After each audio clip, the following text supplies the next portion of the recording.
Welcome to crazy Sumo channel. ఈరోజు మన ఛానల్లో నేతి బొబ్బట్లు చేసుకుందాం.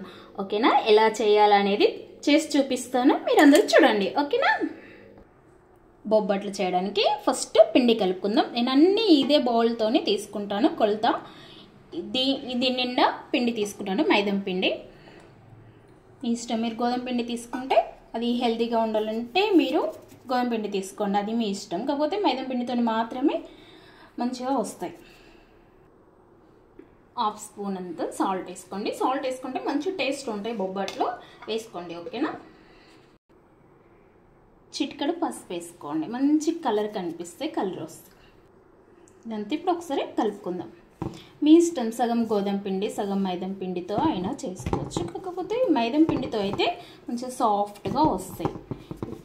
ఇప్పుడు కలిపేసుకున్నాం కదా, కొన్ని వాటర్ పోసి కలుపుకుందాం. కొన్ని వాటర్ పోసి కలుపుకుందాం. ఒకేసారి పోస్తే ఎక్కువ వాటర్ అయిందనుకో పిండి లూజ్ అవుతుంది కదా. కొన్ని వాటర్ పోస్తూ కలుపుతాం.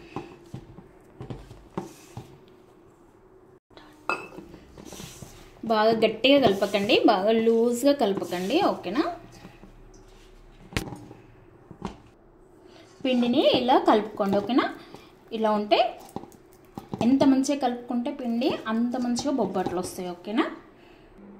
ఇట్లా చేతికి అంటుకుంటుంది కదా, అంటుకోకుండా 2 టేబుల్ స్పూన్ నెయ్యి వేయండి. ఎంత నెయ్యి వేసుకుంటే అంత బాగుంటుంది. వేసి ఒకసారి కలిపేసి పక్కన పెట్టేద్దాం. ఇట్లా కలిపేసి ఇప్పుడు ఒక 1 అవర్ అయినా కనీసం పక్కన పెట్టాలి. ఓకేనా? ఇప్పుడు పక్కన పెట్టేద్దాం.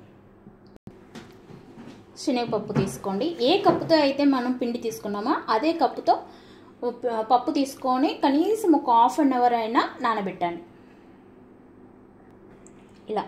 ఇలా అనగానే ఇట్లా ఇరిగిపోయేలాగా ఉంటుంది పప్పు, నానబెట్టండి. దీన్ని ఇప్పుడు మనం ఉడికించుకుందాం.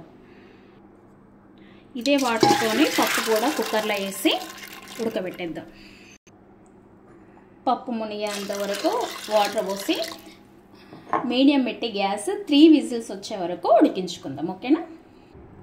పప్పుని ఇలా ఉడకబెట్టుకోండి. ఇప్పుడు దీనిలో ఉన్న వాటర్ తీసేద్దాం.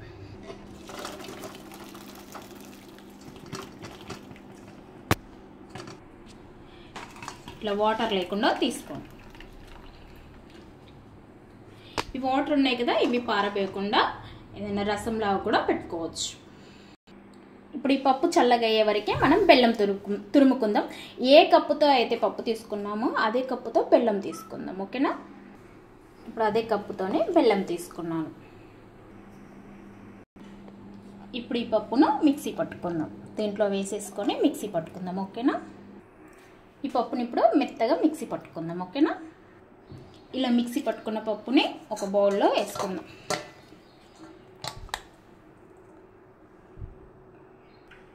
ఇలా పప్పుని మిక్సీ పట్టుకోండి మెత్తగా. ఓకేనా? ఇప్పుడు బెల్లం కరగబెడతాం. గ్యాస్ ఆన్ చేసి కడాయి పెట్టుకోండి. ఓకేనా?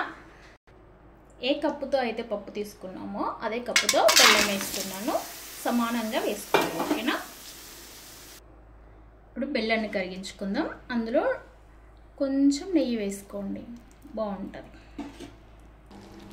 బెల్లం ఇట్లా కరిగిన తర్వాత మిక్సీ పట్టిన పప్పు ఉంది కదా, కొంచెం వేసి కలుపుకుందాం.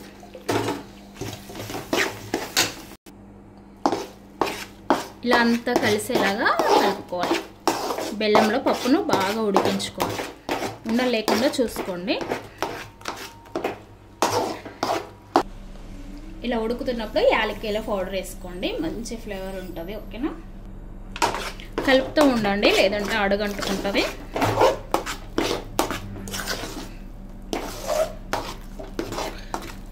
ఒక నిమిషం ఉడికించుకుంటే సరిపోతుంది. ఇలా ఉడికితే సరిపోతుంది, ఇట్లా దగ్గరికి వచ్చేలాగా. ఇది చల్లారిన తర్వాత ఇంకొంచెం గట్టిగా అవుద్ది. ఇప్పుడు ఆఫ్ చేసేద్దాం గ్యాస్.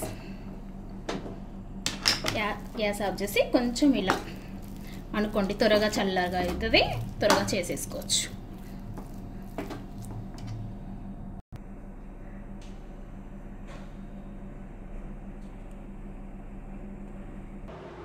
పప్పు అంతా చల్లగైంది. దీన్నంతా ఒకసారి ఇలా కలిపేసుకోండి.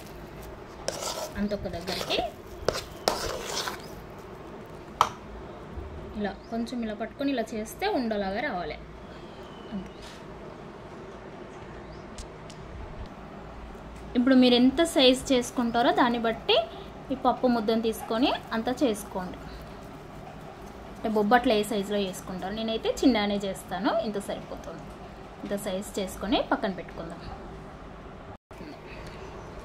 అలాగే అన్నీ కావాల్సినన్ని చేసుకుందాం. అన్నీ ఉండలు ఇట్లా చేసి పెట్టుకోండి, ఓకేనా. ఇప్పుడు కలిపి పెట్టుకున్న పిండి ఉంది కదా, చూద్దాం ఒకసారి. ఇలా నెయ్యి మొత్తం పైకి తేలింది కదా, మళ్ళీ ఒకసారి కలుపుకుందాం. చూడండి ఇలా ఎంత సాఫ్ట్గా ఉందో. ఇలా పిండి ఎక్కువగా మంచిగా నానితే మంచిగా వస్తాయి. ఇలా కొంచెం కొంచెం ముద్ద తీసుకొని ఇట్లా ముద్ద తీసుకోండి, ఓకేనా. ఒక ప్లాస్టిక్ కవర్ కానీ బటర్ పేపర్ ఉంటే కానీ తీసుకొని దీనికి కొంచెం నెయ్యి అప్లై చేసి ఆ తర్వాత దీన్ని చేద్దాం, ఓకేనా. చపాతీలాగా ఇలా చేతికి కొంచెం నెయ్యి అప్లై చేసుకొని ఇలా చేయండి. ఇలా చేసుకున్న తర్వాత పప్పు ముద్ద ఉంది కదా, ఇలా మధ్యలో పెట్టేసి ఇలా అంతా ఫిలప్ చేసేయాలి. ఇలా అనుకోవాలి. ఇలా ఎక్స్ట్రా వచ్చిన పిండి తీసేయాలి. తర్వాత ఇట్లా బాగా గట్టిగా ప్రెస్ చేయొద్దు, జస్ట్ మెల్లగా, ఇదంటే లోపల ఉన్న పప్పు మొత్తం బయటకు వచ్చేస్తుంది. ఇలా చేసుకోండి, మీకు కావాల్సిన సైజులో మీరు చేసుకోండి. గ్యాస్ మీద పెనం పెట్టుకొని ఆ తర్వాత నెయ్యి వేసుకోండి. ఇలా చేసిన తర్వాత పెనపై వేసి కాల్చుకొని దాని మీద కొంచెం నెయ్యి వేసేయండి. నెయ్యి ప్లేస్లో మీరు ఆయిల్ కూడా వాడుకోవచ్చు, మీ దగ్గర నెయ్యి లేకపోతే. ఇలా కాల్చుకోండి రెండు వైపులా, సరిపోతుంది. ఇప్పుడు తీసేద్దాం దీన్ని. వేడి వేడి నేతి బొబ్బట్లు రెడీ. మంచి స్వీట్గా ఉంటాయి, చూసి చేసుకోండి. చూడండి ఎంత సాఫ్ట్గా ఉన్నాయో. 2 days అయినా అస్సలు పాడవకుండా బాగుంటుంది. చూసి చేసుకొని బొబ్బట్లు ఎలా వచ్చినాయో నాకు కామెంట్ బాక్స్లో కామెంట్ చేయండి, ఓకేనా. నా ఛానల్ని సబ్స్క్రైబ్, లైక్, షేర్, కామెంట్ తప్పకుండా చేయండి, ఓకేనా. ఎలా ఉన్నాయి, బాగున్నాయి కదా.